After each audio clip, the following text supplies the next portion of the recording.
Hello दोस्तों, कैसे हो सब। आशा करता हूँ कि सब बढ़िया है, एकदम मस्त है। तो चलिए हम स्टार्ट करते हैं नेक्स्ट वीडियो।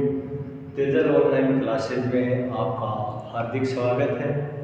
आज फिर से हम लेकर के आए लेटेस्ट वीडियो आपके लिए, जो है अपना डीसी सीरीज जनरेटर वाला। DC series generator. तो डीसी सीरीज जनरेटर क्या है, आपको पिछली वीडियो में मैंने बताया था कि इसे हम सीरीज को क्या बोल सकते हैं, श्रेणी भी बोलते हैं। क्या बोलते हैं? श्रेणी भी बोलते हैं। तो डीसी श्रेणी जनरेटर या डीसी सीरीज जनरेटर। तो सीरीज जनरेटर में बात करते हैं कि क्या क्या होता है। तो कोई भी जनरेटर हो, जनरेटर में दो चीजें होती है हमारे पास, एक आर्मेचर वाइंडिंग और दूसरी फील्ड वाइंडिंग।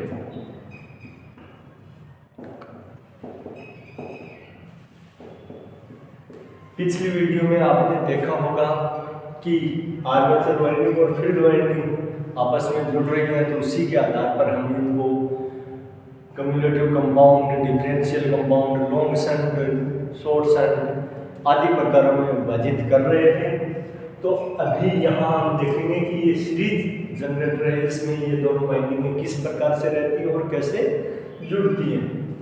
तो आइए शुरू करते हैं कि ये अपना क्या है, आर्मेचर। अब देखो दो वाइंडिंग है, तो दोनों कौन से क्रम में रहेंगे? सीरीज क्रम में, श्रेणी क्रम में। तो ये अपना क्या हो गया, आर्मेचर। आर्मेचर के साथ में ही फील्ड वाइंडिंग हमेशा कौन से क्रम में रहेगी? सीरीज वाइंडिंग, श्रेणी क्रम में। और ये अपना आउटपुट टर्मिनल आ गया, जो कहाँ चला जाएगा? To load. किसके लिए? लोड के लिए। ये कहाँ चला गया? लोड के लिए। तो ये तो हो गई अपनी आर्मेचर वाइंडिंग, और ये हो गई अपनी सीरीज फील्ड वाइंडिंग।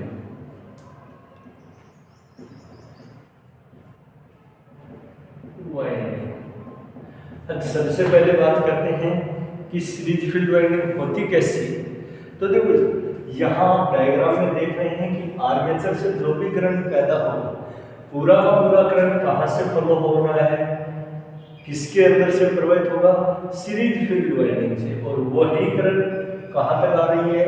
लोड तक। मतलब जो आर्मेचर पावर पैदा करेगा वो पावर सीरीज फील्ड वाइंडिंग के जरिए लोड तक पहुंचेगी। अब बेसिकली सी बात है कि अगर लोड तक पहुंचेगी तो सीरीज फील्ड वाइंडिंग किस प्रकार की होनी चाहिए कि उस लोड धारा को और लोड वोल्टेज को सहन कर सके। कहने का मतलब लोड की जो पावर है वो पावर सहन करने वाली होनी चाहिए। तो सीरीज फील्ड वाइंडिंग की विशेषता क्या होगी? फील्ड वाइंडिंग की विशेषता,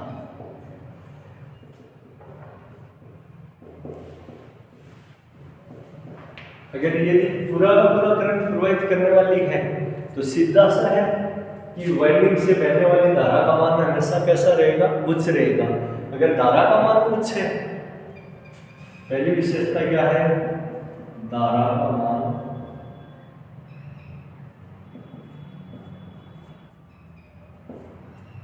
उच्च, सहन करने वाली होनी चाहिए। अगर धारा का मान उच्च है तो क्या होगा?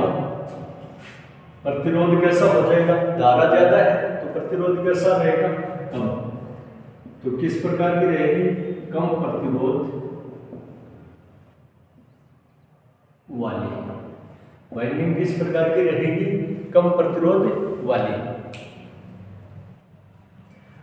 अगर यदि प्रतिरोध कम है तो प्रतिरोध कम कैसे होगा? इसके लिए हम देखेंगे कि प्रतिरोध कम कैसे होगा। तो कम प्रतिरोध नियम आपने पढ़ा होगा।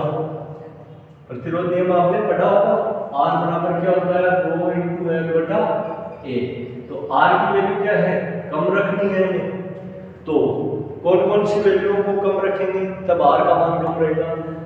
तो लंबाई क्या रखेंगे? देखो R के अनुक्रमानुपाती है तो कम लंबाई,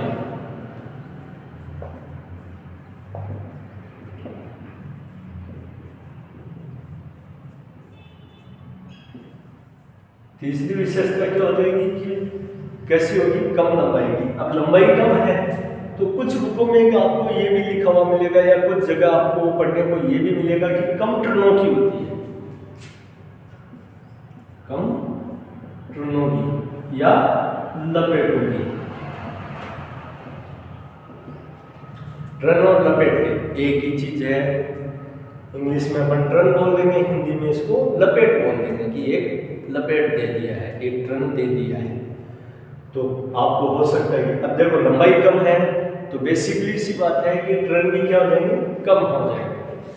अब चौथी विशेषता क्या होनी चाहिए, क्या होनी चाहिए कि एक का मान कम होना चाहिए या ज्यादा। देखो आर के व्युत्क्रमानुपाती है, आर कम रखना है तो एक का मान क्या हो जाना चाहिए, ज्यादा होना चाहिए।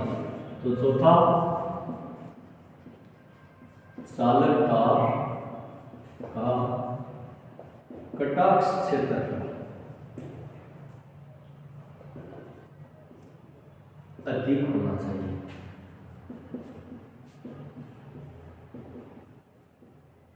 अब कटाक्ष क्षेत्रफल अधिक होने का मतलब तार क्या होना चाहिए, अपना मोटा होना चाहिए। तो चालक कैसा होता है, मोटा होता है।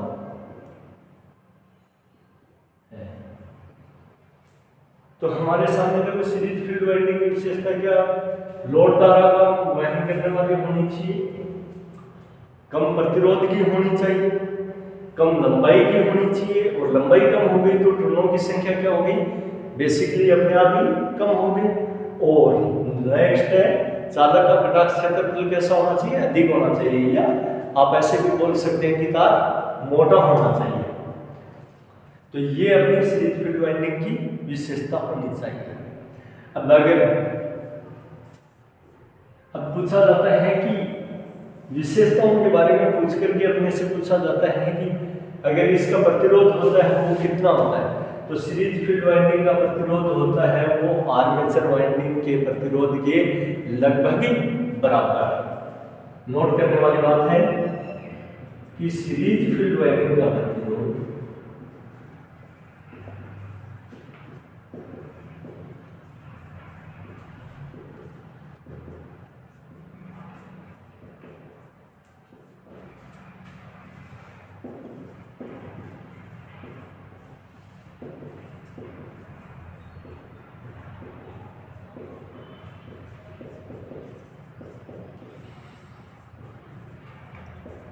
मतलब एक्यूरेट बराबर नहीं होता है, बट लगभग बराबर होना चाहिए, लगभग तुल्य होता है। अगर यदि वैल्यू में पूछा जाए तो वैल्यू प्रतिरोध की वैल्यू कितनी आएगी, 1 ओम, क्योंकि आर्मेचर वाइंडिंग का प्रतिरोध कितना होता है, 1 ओम या 1 ओम से कम, बहुत कम प्रतिरोध होता है। तो प्रतिरोध मान कितना रहेगा, 1 ओम की दूरी। हो सकता है कि 1 ओम से थोड़ा ज्यादा आ जाए आपके पास मेजर करने में, मापने में, तो हम उसे सीरीज फील्ड में ही रखेंगे। तो ये चीज भी आपको याद रखने वाली, नोट करके रखने वाली है। अब बात कर रहे थे कि आर्मेचर वाइंडिंग में जो विद्युत वाहक बल पैदा होगा और धारा पैदा होगी वो लोड तक कैसे पहुंचेगी और क्या क्या इसकी समीकरण बनेगी। तो पूरा विस्तार से पढ़ने के लिए आप बने रहिए। आर्मेचर से जो भी करंट पैदा होगा उसको हम क्या नाम दे देते हैं, आईए। आर्मेचर द्वारा प्रवाहित होने वाला करंट क्या हो जाएगा अपना, आईए। जबकि वो किससे गुजर रहा है, सीरीज फील्ड से गुजर रहा है। तो सीरीज फील्ड से धारा गुजर रही है, फील्ड है कौन सी, सीरीज। तो सीरीज को ऐसे से दर्शा दिया, और क्या है, धारा की बात हो रही है तो आई एस। जब वो करंट यहाँ पहुंच रहा है तो करंट धारा आई और कौन सी होगी, एन नोट। अब मुझे बताइए कि जो आर्मेचर से धारा आ रही है वो किस रूप में आ रही है, उसमें कहीं पर कोई बंटवारा नहीं हो रहा है, सीधी आ रही है, एक ही चालक के जरिए आ रही है, बीच में कोई लूप या शाखा नहीं बनी हुई है जहां से धारा बट रही है। तो इसकी धारा के समीकरण अपन तैयार करेंगे, धारा समीकरण।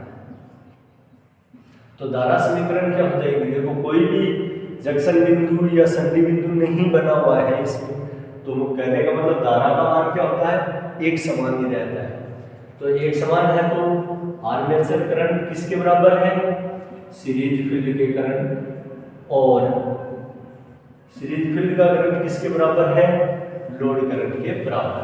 तो ये अपनी डीसी सीरीज जनरेटर की धारा समीकरण होती है कि जो करंट आर्मेचर पैदा कर रहा है वही करंट डी से सीरीज फील्ड में जाएगा और वही करंट लोड तक पहुंचेगा। तो धारा समीकरण IA बराबर ISC बराबर IL। अब बात करते हैं अपन वोल्ट का समीकरण की या वोल्टेज समीकरण की। तो वोल्टेज समीकरण क्या होगी, या इसको अपन बोलते हैं EMF समीकरण। तो वोल्टेज समीकरण देखो, ये आर्मेचर है, कितना EMF पैदा करेगा, E वोल्टेज का। सीरीज फील्ड से अगर ये भी गुजर रहा है तो वोल्टेज और V ऐसी लोड पर आ रहा है तो वोल्टेज है इसका लोड। अब देखो ये एक बंद परिपथ बना हुआ है और बंद परिपथ के लिए अपन ने वोल्टेज नियम पढ़ा है, याद हो तो किरचॉफ का वोल्ट का नियम। तो किरचॉफ का वोल्ट का नियम क्या बोलता है कि किसी भी बंद परिपथ में पैदा किए गए वोल्टेजों का मान परिपथ में ड्रॉप होने वाले वोल्टेजों के बीजगणितीय योग के बराबर होता है। या कि आप बोलते हैं कि किसी भी बंद परिपथ में दी गई वोल्टता का मान उस परिपथ में होने वाले ड्रॉप वोल्टेज के बराबर होता है। तो कंडीशन फॉलो करती है कि अपन इसको कैसे बोलें। अगर कहीं सर्किट में अपन सप्लाई दे रहे हैं तो दी गई वोल्टता बोल देंगे, यहाँ पैदा हो रही है तो पैदा हुई वोल्टता बोल देंगे। बाकी बीजगणितीय योग होगा क्या, लॉसेस के बराबर, खर्च होने वाले वोल्टेजों के बराबर ही। तो पैदा कितने हो रहे हैं, E वोल्टेज। तो E बराबर खर्च कितने वोल्टेज कर रहे हैं अपन, VS से खर्च हो रहा है, ड्रॉप हो रहे हैं किसमें, सीरीज फील्ड में, और शेष बचे हुए वोल्टेज कहाँ जा रहे हैं, लोड पर। तो ये अपनी डीसी जनरेटर की EMF समीकरण हो गई, E बराबर VS प्लस VL। अब कई बार आपने को पूछा जाता है कि VL कितना है, तो VL निकालना है तो VL बराबर क्या हो जाएगा, E अपनी जगह है, VSC का क्या कर दो, पक्षांतरण कर दो। तो ये कि आर्मेचर में उत्पन्न होने वाले वोल्टेज माइनस सीरीज फील्ड में ड्रॉप होने वाले वोल्टेज, वो लेस कर देंगे तो क्या हो जाएगा, शेष बचे हुए टर्मिनल वोल्टेज प्राप्त हो जाएंगे जो लोड पर जाएंगे। तो ये हो गई अपनी टर्मिनल वोल्टता या लोड वोल्टेज VL बराबर। ये तो हो गई पैदा हुई है वोल्टेजों के लिए समीकरण, और ये हो गई अपनी टर्मिनल वोल्टेज के समीकरण। अब आगे बात करते हैं